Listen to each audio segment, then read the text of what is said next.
When I was around 7, my toothless brother and I, on long, boring taxi rides in Syria, would indulge in imperialistic fantasies of how we wanted to take over the country outside our windows.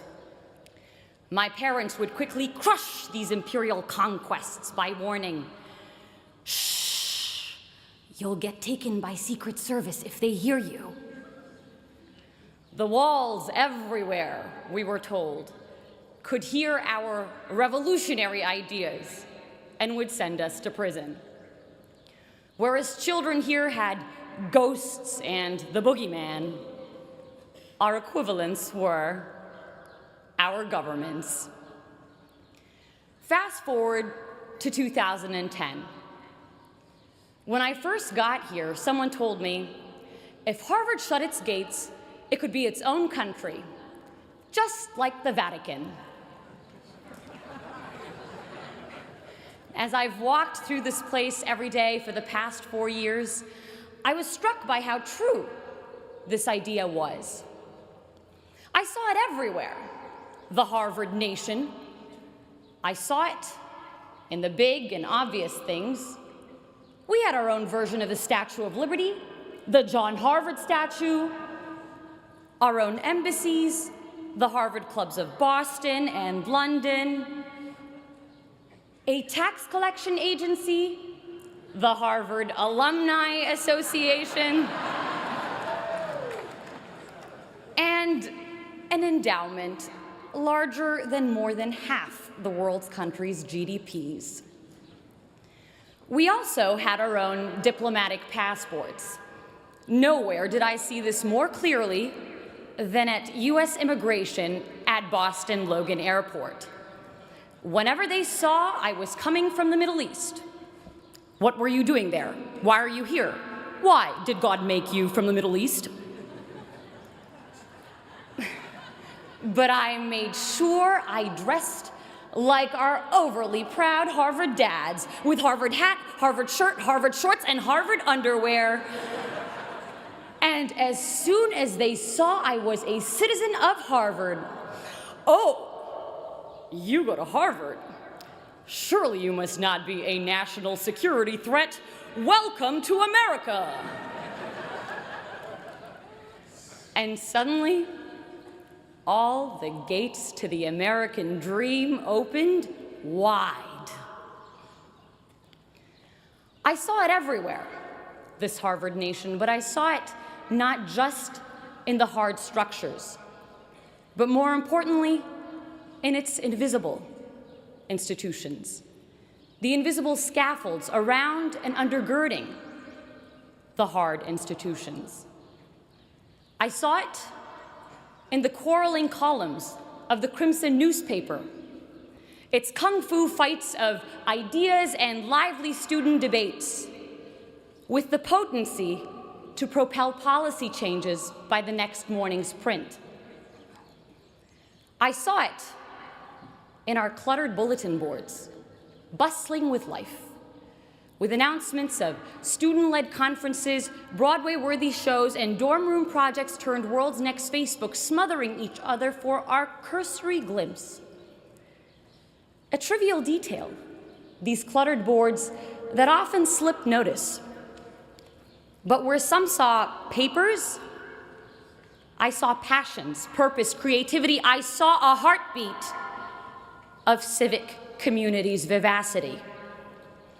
My parents' countries were places where institutional dysfunction killed off this social dynamism and vibrant productivity, and so I felt acutely here the value of civil society and living, breathing institutions.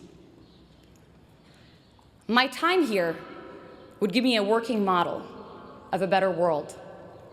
Not only that, but that sense of empowerment to initiate change.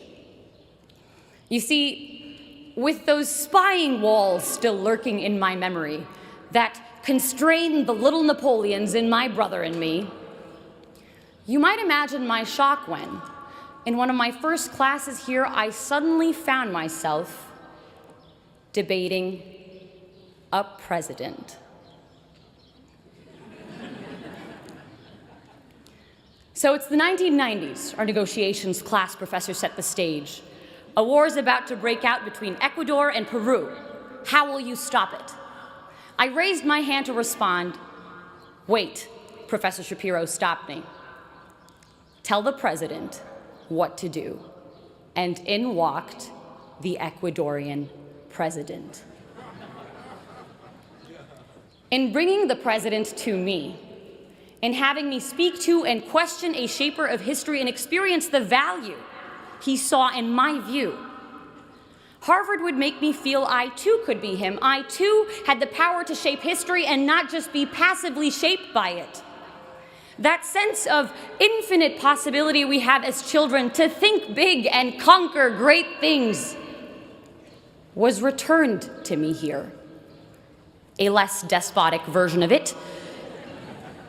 But what seemed intractable problems of the world became opportunities for me, for us, to change things. You know, when I first got here, my name was Sarah. After Harvard, it would become, "Hey, Harvard!" with people stuffing 378 years, 5,000 acres of real estate, the entirety of Widener Library, and 32 heads of state all into my 5'6" self. Ridiculous as it is, there's a strange reality to it. Arab-American author Renda Jarrar pictures inhabiting a new place as running barefoot, the skin of our feet collecting sand and seeds and rocks and grass until we had shoes made of everything we'd picked up as we ran. And running through Harvard Yard over the past 4 years, the skin of our feet collecting a world of experiences. We each become this place in a strange way. Each of us picking up bits of people and history and ideas that changed the way we saw the world. Accumulations I hope we will continue to wear on our souls and leave a footprint of all the best we took from Harvard Yard on our new destinations. And that's why I am hopeful for the future. I am hopeful because of my dining hall dinners spent marveling at friends who, while their countries wage bloody war against each other, are able to carry out civil conversation and build generative projects together. I am hopeful because of the founding mothers and founding fathers of revolutionary ideas like these being launched into the world, who will make of its institutions, its constitutions, its hospitals, its art houses, something better. We hear a lot in the news about an Arab Spring. This graduation is sending 6,000 revolutions into the world, and the 6,000 revolutions graduating as part of the class of 2014. If we take those revolutions, those great ideas sparked behind Chipotle burritos and Starbucks coffee cups in our version of Tahrir Square, Harvard Square, out with us into the real world, into the real Tahrir Squares, and make something of them. Revolutions not in arms, but in minds, more powerful and permanent and pervasive. For this isn't a Ukrainian revolution or an Arab Spring, but a global revolution. This is the Harvard Spring of 2014. This is the Harvard Spring.